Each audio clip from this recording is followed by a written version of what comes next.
Messire Bernardo, vous êtes vraiment trop partial à l'endroit des femmes. Et pourquoi voulez-vous que les hommes aient plus de respect pour les femmes que les femmes pour les hommes?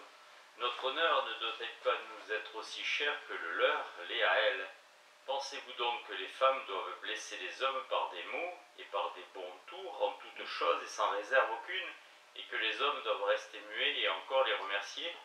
Je ne dis pas, répondit Messire Bernardo, que les femmes ne doivent pas avoir dans les facéties et les tours le respect pour les hommes dont nous avons parlé. Ce que je dis, c'est qu'elles peuvent attaquer les hommes de peu d'honnêteté avec davantage de liberté que ne peuvent le faire les hommes à leur égard, et cela parce que nous-mêmes, nous avons fait une loi qui veut que chez nous, la vie dissolue ne soit ni un vice, ni un défaut, ni un déshonneur quelconque, et que chez les femmes, elle soit un opprobre et une honte si extrême que celle dont on a dit du mal une fois, que la médisance soit fausse ou vraie, est à jamais déshonorée. C'est pourquoi, puisque parler de l'honneur des dames est une chose qui risque de les offenser si gravement, je dis que nous devons les attaquer dans d'autres matières et nous abstenir dans celle-là, parce que la facétie ou le bon tour qui pique trop vivement sort de la limite que déjà nous avons dit être convenable à un gentilhomme. À ce moment, comme Messire Bernardo faisait une petite pause, le seigneur Ottaviano Fregoso dit en riant: « Le seigneur Gaspard pourrait bien vous répondre que cette loi que vous prétendez avoir été faite par nous-mêmes n'est peut-être pas aussi déraisonnable qu'il vous paraît, car les femmes étant des animaux très imparfaits et de dignité faible ou nulle par rapport aux hommes, il fallait bien, puisque d'elles-mêmes elles n'étaient pas capables de faire aucun acte vertueux, leur mettre un frein par la honte et la crainte du déshonneur, pour introduire en elles, pour ainsi dire de force, quelques bonnes qualités. Et il apparut que la continence leur était plus nécessaire qu'aucune autre qualité pour que l'on eût la certitude des enfants. De là vient qu'il a été nécessaire de rendre les femmes continentes, par tous les expédients, les artifices et les moyens possibles, et pour ainsi dire de leur accorder que dans tout le reste elles soient de peu de valeur, et qu'elles fassent toujours le contraire de ce qu'elles devraient. C'est pourquoi, puisqu'il leur est permis de commettre toutes les autres fautes sans encourir de blâme, si nous voulons les attaquer sur ces défauts, qui, comme nous l'avons dit, leur sont tous concédés, et par conséquent leur conviennent bien, au point qu'elles ne s'en soucient guère, nous ne ferons jamais rire, car vous avez dit déjà que le rire est provoqué par certaines choses qui ne conviennent pas. Seigneur Ottavino, dit alors madame la duchesse, vous parlez ainsi des femmes et ensuite vous plaignez qu'elles ne vous aiment point. Je ne me plains pas de cela, répondit le seigneur Ottaviano. Bien plutôt je les remercie, puisqu'elles ne m'obligent pas avec leur amour à les aimer, et je ne parle pas selon mon opinion, mais je dis que le seigneur Gasparo pourrait alléguer ses raisons. En vérité, dit le seigneur Bernardo, les femmes gagneraient beaucoup si elles pouvaient se réconcilier avec deux ennemis aussi acharnés que vous l'êtes, vous et le seigneur Gasparo, à leur égard. Je ne suis pas leur ennemi, répondit le seigneur Gasparo, mais vous êtes bien ennemi des hommes, car si vous voulez que les femmes ne soient pas attaquées à propos de leur honnêteté, vous devriez leur imposer à elles aussi une loi leur interdisant d'attaquer les hommes à propos de ce qui, chez nous, est aussi bien une honte que chez les femmes l'incontinence. Et pourquoi la réponse qu'Alonso Carolio fit à madame Boadilla, sur l'espoir qu'il avait de sauver sa vie parce qu'elle le prendrait pour mari, était-elle moins convenable que son affirmation à elle, selon laquelle tous ceux qui le connaissaient pensaient que le roi devrait le faire pendre? Et pourquoi n'était-il pas aussi bien permis à Ricciardo Minutoli de se jouer de la femme de Filippello et de la faire venir dans le bain, qu'à Béatrice de faire sortir du lit son mari Egano et de lui faire donner une bastonnade par Anichino, qui, après qu'elle fût restée un grand moment couchée avec lui, et cet autre qui s'attacha un fil à un orteil et fit croire à son mari que ce n'était pas elle qui l'avait fait, puisque vous dites que les tours joués par les femmes chez Boccaccio sont si ingénieux et si beaux. Mais seigneur, dit alors messire Bernardo en riant, j'ai eu charge seulement de traiter des facéties, et je ne veux pas dépasser cette limite.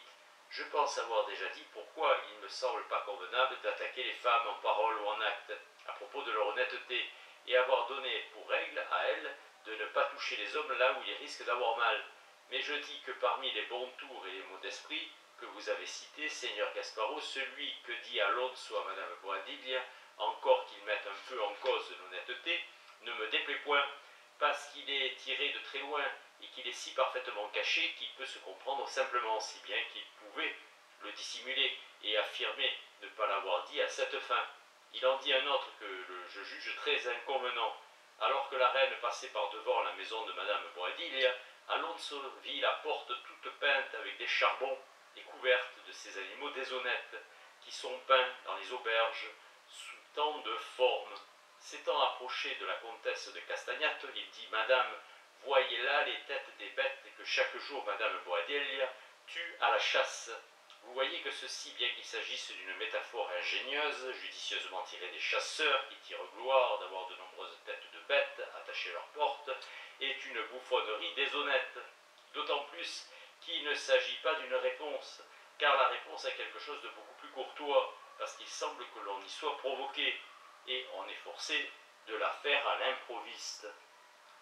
Mais pour revenir au sujet des tours joués par des femmes, je ne dis pas qu'elles font bien en trompant leur mari, mais je dis que certaines des tromperies que raconte Boccaccio à propos des femmes sont très belles et ingénieuses, et particulièrement celles que vous avez citées. Mais selon moi, le tour joué par Ricciardo Montoli passe la limite et est plus méchant que celui de Béatrice, car Ricciardo fit plus de tort à la femme de Filippello que Béatrice ne fit de tort à son mari Egano. Car Ricciardo, par cette tromperie, la força et lui fit faire ce qu'elle ne voulait pas, et Béatrice trompa son mari pour faire d'elle-même ce qui lui plaisait. On ne saurait, dit alors le seigneur Gasparro, excuser Béatrice par rien d'autre que par l'amour, qui doit être admis aussi bien chez les hommes que chez les femmes. En vérité, répondit alors messire Bernardo, les passions amoureuses apportent avec elles une grande excuse pour toutes les fautes. Néanmoins, je juge quant à moi qu'un gentilhomme de valeur qui aime doit en ceci comme en toute autre chose être sincère et véritable, et s'il est vrai que c'est une vilainerie et une faute abominable que de commettre une trahison, même à l'endroit d'un ennemi, considérez combien doit être estimée plus grave la faute commise contre la personne que l'on aime. Quant à moi, je crois que tout noble amoureux ne supporte pas tant de peines, tant de veilles, et ne se soumet pas à tant de périls, ne répand pas tant de larmes, et n'use pas tant de moyens et de voies pour complaire à sa dame, uniquement afin de conquérir son corps, mais bien plutôt pour vaincre le rocher de son cœur, briser ses très durs diamants, réchauffer ces froides glaces qui se trouvent souvent dans les délicates poitrines des femmes. Je pense que c'est là le vrai et solide plaisir, et la fin ou tend l'intention d'un noble cœur. Et pour ma part, certainement, aimerais-je mieux, si j'étais amoureux, d'avoir clairement que celle que je sers me rend mon amour et m'a donné son cœur, sans avoir jamais d'elle d'autre satisfaction que d'en jouir et d'en tirer une abondance de plaisir contre sa volonté, car dans un tel cas, je penserais être le maître d'un corps sans âme. C'est pourquoi ceux qui parviennent à satisfaire leurs désirs par le moyen de ces tours, qui pourraient plutôt s'appeler des trahisons, font injure aux autres, et avec tout cela, ils n'ont pas la satisfaction que l'on doit désirer en amour, en possédant le corps, sans la volonté. Je dis la même chose de certains autres qui se servent en amour d'enchantement, de maléfices et parfois de la force ou de somnifères et autres choses semblables. Sachez aussi que les dons diminuent beaucoup les plaisirs de l'amour, parce que l'homme peut douter d'être aimé et craindre que la dame ne fasse semblant de l'aimer pour en tirer profit. C'est pourquoi vous voyez que l'amour des grandes dames est estimé, parce qu'il semble qu'il ne peut procéder d'autre chose que d'un propre et véritable amour, et on ne doit pas croire qu'une grande dame montre jamais qu'elle aime un inférieur, si elle ne l'aime pas véritablement. Je ne nie pas, répondit le seigneur Gasparro, que l'intention, les peines et les dangers des amoureux ne doivent principalement tendre à la victoire sur l'âme plutôt que sur le corps et sur la dame aimée. Mais je dis que ces tromperies que vous appelez chez les hommes trahison et bon tour chez les femmes sont de très bons moyens pour parvenir à cette fin, parce que celui qui possède le corps des femmes est aussi le maître de leur âme. Et si vous vous souvenez bien, la femme de Filippello, après s'être tant lamentée de ce que Ricciardo l'avait trompée, comprit combien les baisers de l'amant étaient plus savoureux que ceux du mari. Elle changea alors sa rigueur en une douce affection envers Ricciardo, et à partir de ce jour l'aima très tendrement. Vous voyez, que ceux que n'avaient pas pu obtenir une cour assidue, des présents étant d'autres signes si longtemps montrés, en peu de temps le fait d'être avec elle y est parvenu. Ce bon tour ou cette trahison, quelle que soit la manière dont vous voudrez l'appeler, fut un excellent moyen pour emporter la forteresse de ce cœur. Vous partez, dit alors messire Bernardo, d'une présupposition très fausse, car si les dames donnaient toujours leur cœur à celui qui possède leur corps, il ne s'en trouverait pas une qui n'aimât son mari plus que personne au monde. Or, on voit tout le contraire, mais Jean Boccace était, comme vous l'êtes, à grand tort ennemi des femmes. Je ne suis pas leur ennemi, répondit le seigneur Gasparo, mais on ne trouve guère d'hommes de valeur qui, de manière générale, tiennent les femmes en considération, même si parfois, pour servir quelques desseins, ils montrent le contraire. Vous ne faites pas seulement injure aux femmes, répondit alors messire Bernardo, mais aussi à tous les hommes qui ont du respect pour elles. Néanmoins, comme j'ai dit, je ne veux pas pour l'instant sortir de mon premier propos, qui est de parler des bons tours pour entrer dans une entreprise aussi difficile que le serait la défense des femmes contre vous, qui êtes un très grand guerrier. C'est pourquoi je mettrai fin à mon propos, qui peut-être a été plus long qu'il ne fallait, et certainement moins plaisant que vous m'attendiez. Et puisque je vois les dames rester aussi tranquilles et supporter aussi patiemment qu'elles le font vos injures, j'estimerai désormais qu'une partie de ce qu'a dit le seigneur Ottaviano est vrai, à savoir qu'elle ne se soucie pas qu'on dise mal d'elle, et en n'importe quelle matière, pourvu qu'on ne mette pas en cause leur honnêteté. Alors une grande partie des dames qui étaient là, sur un signe de madame la duchesse, se levèrent, et en riant accoururent toutes vers le seigneur Gasparo, comme pour le battre, et lui faire comme les bacchantes avaient fait à Orphée, en répétant « Maintenant vous allez voir si nous nous soucions ou non que l'on dise du mal de nous ». Ainsi, à cause des rires, et aussi parce que chacun se leva, il parut que le sommeil qui commençait à envahir les yeux et les esprits de certains s'en allait, mais le seigneur Gasparo se mit à dire « Vous voyez que comme elles n'ont pas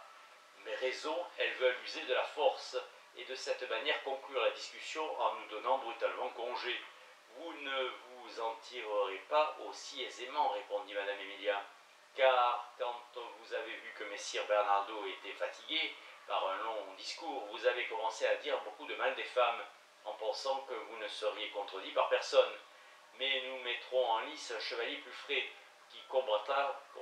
contre vous, afin que votre faute ne demeure pas longtemps impunie. Et se retournant vers Julien le Magnifique, qui jusque-là n'avait guère parlé, elle dit « Vous êtes considéré comme le protecteur de l'honneur des dames. C'est pourquoi maintenant il est temps que vous démontriez que vous n'avez pas acquis ce renom faussement. Et si par le passé vous avez eu jamais quelque récompense pour une telle profession, vous devez savoir maintenant qu'en mettant en déroute un ennemi aussi acharné, vous ferez encore davantage de toutes les femmes vos obligés, à tel point que quand bien même on ne ferait rien d'autre que de vous payer, l'obligation néanmoins demeurerait toujours, et le paiement ne pourrait jamais être achevé. Madame, répondit alors Julien le Magnifique, il me semble que vous faites grand honneur à votre ennemi, et bien peu à votre défenseur, car il est certain que jusqu'ici le seigneur Gasparo n'a rien dit contre les femmes, que messire Bernardo ne lui ait fort bien répondu.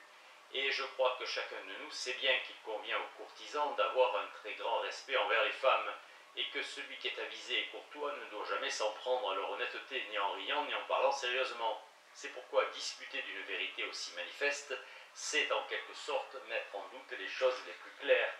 Il me semble que le seigneur Ottaviano est un peu sorti des limites, en disant que les femmes sont des animaux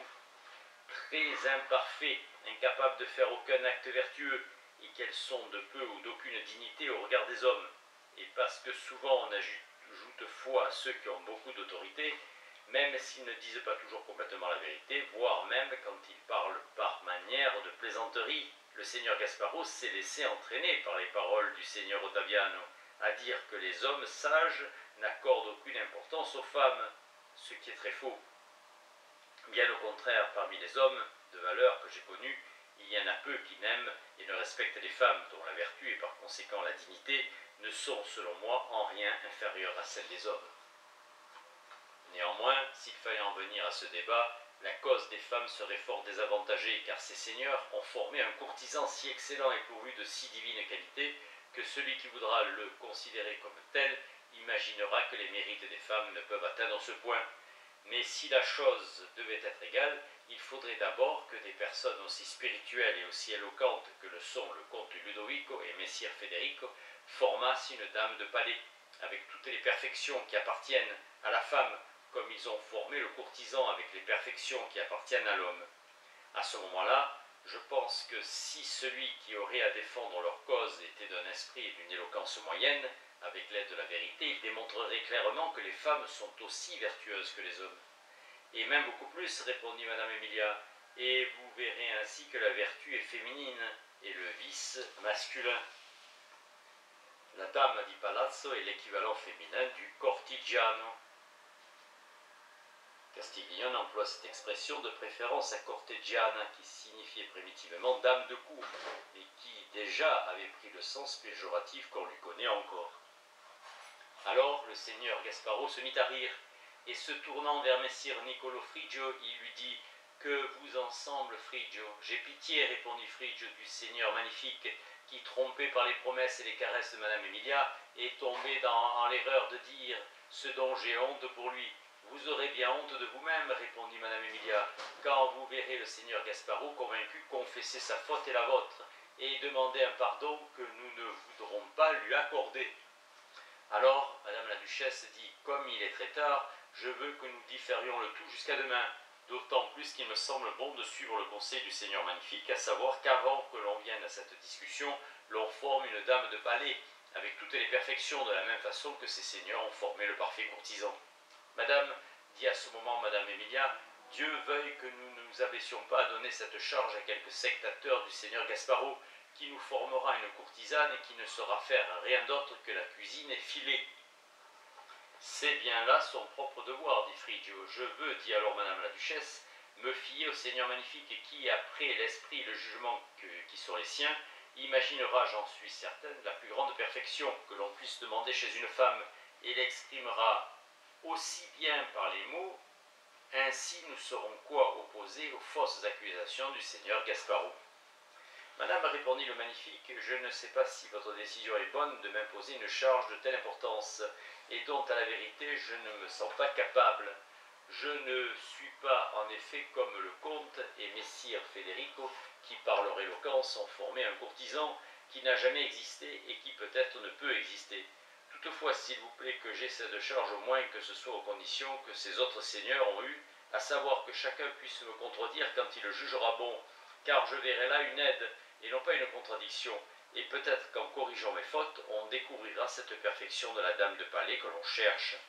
J'espère, répondit Madame la Duchesse, que votre discours sera tel que l'on n'y pourra guère contredire. Par conséquent, appliquez votre esprit à cette seule pensée, et formez-vous une dame telle que nos adversaires aient honte de dire qu'elle n'est pas égale en vertu au courtisan. De ce courtisan, il vaudra mieux que messire Federico ne parle plus, car il ne l'a que trop embelli, puisqu'il doit servir de paragon suprême à une femme. Madame, dit alors messire Federico, je n'ai désormais guère ou même rien à dire touchant le courtisan, et ce que j'avais pensé à propos des facéties de messire Bernardo m'est sorti de l'esprit. S'il est ainsi, dit Madame la Duchesse, en nous retrouvant tous ici demain de bonne heure, nous aurons le loisir de satisfaire à l'une et à l'autre chose. Quand elle lui dit cela, ils se levèrent tous, et ayant respectueusement pris congé de Madame la Duchesse, chacun se retira à son appartement.